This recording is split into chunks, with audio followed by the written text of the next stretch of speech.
Vamos a hablar de un tema que es bastante polémico y es si debemos tener el libre comercio o más bien el proteccionismo. Para explicar esto, vamos a suponer la existencia de dos países. Uno se llama Sorna y el otro Takano. Son dos islas que he tomado sus nombres de la película Jurassic World. Entonces vamos a suponer que son dos países, podrían ellos producir madera o producir cocos, dado pues que en ambos países hay árboles y hay palmeras. Estamos simplificando esto a simplemente dos países y dos bienes. Y bueno, cada país podría estar en condiciones de autarquía. Esto significa que cada país podría ser una economía autosuficiente. Por lo tanto, no tener ningún tipo de intercambio comercial entre ellos. Si hubiera un intercambio comercial significa entonces pues que cada país exporta algo e importa. A su vez, algunos otros bienes, entonces podríamos pensar, por ejemplo, que Sorna, que tiene muchos árboles, posiblemente exporte madera, y que Takano, que tiene muchas palmeras, podría exportar cocos. Entonces podría darse un intercambio entre ellos. El asunto es bueno. ¿Y cuál es el resultado de este intercambio? ¿Cuál país puede beneficiarse más y si debería haber un libre intercambio o debería limitarse este intercambio comercial?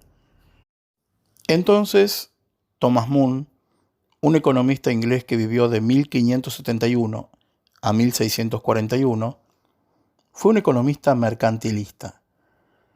En ese tiempo, los mercantilistas eran economistas que creían que la riqueza de una nación dependía de su balanza comercial. La balanza comercial es precisamente esa diferencia entre exportaciones e importaciones. Y si un país exportaba más, entonces ese país iba a tener mayores entradas de oro, dado que al vender recibía dinero a cambio. El dinero era respaldado en oro y por lo tanto entonces ese país que exportaba más tenía más entradas de oro y se enriquecía de acuerdo con este concepto. Entonces, si las entradas de oro superan a las salidas de oro, el país se está volviendo más rico y eso es lo que los mercantilistas creían que debía procurar un país y por lo tanto debía exportar todo lo posible y también importar lo mínimo. Por eso había que buscar la forma de fomentar las exportaciones, pero no las importaciones. Ahora bien, ese concepto vino a cambiarlo Adam Smith, que vivió entre 1723 y 1790. Según él, el libre comercio enriquece a todos los países, no solo el país que exporta. El país que importa, de acuerdo con el concepto de Adam Smith, también se está beneficiando. Porque Adam Smith dice que el consumo es lo que determina el bienestar y no la cantidad de oro acumulada. Entonces que un país importa, por ejemplo, y que está adquiriendo nuevos bienes, bienes que tal vez no puede producir, o bienes que tal vez produciría a un costo muy alto, ese país al importar esos bienes se está beneficiando y por lo tanto su bienestar se incrementa, aun cuando haya una salida de oro. Y más adelante también David Ricardo, que vivió de 1772 a 1823, formula esto de una manera todavía más sólida, planteando lo que llamamos el teorema de las ventajas comparativas, y de acuerdo con este teorema, el libre comercio siempre va a beneficiar a ambas naciones. Podría una de las dos beneficiarse más, pero ambas se van a poder beneficiar. ¿Por qué esto es así? De acuerdo con este concepto de David Ricardo, por ejemplo, si Sorna compra los cocos a Takano a un costo relativamente menor, que esa es la ventaja comparativa, cuando se puede adquirir algo a un costo relativamente menor que lo que le cuesta producirlo, a su vez Sorna puede producir madera a un mejor costo que el de Takano. Entonces Takano compra la madera a un costo relativamente menor de lo que sería para ellos producirlo. Entonces ambos países se van a beneficiar, porque pueden adquirir bienes a un costo relativo inferior. Entonces hay un beneficio para los dos países, y cada país se va a poder especializar en lo que puede producir a un mejor costo. ¿Qué es lo que ocurre en muchos países? Bueno, los productores empiezan a pedir medidas proteccionistas.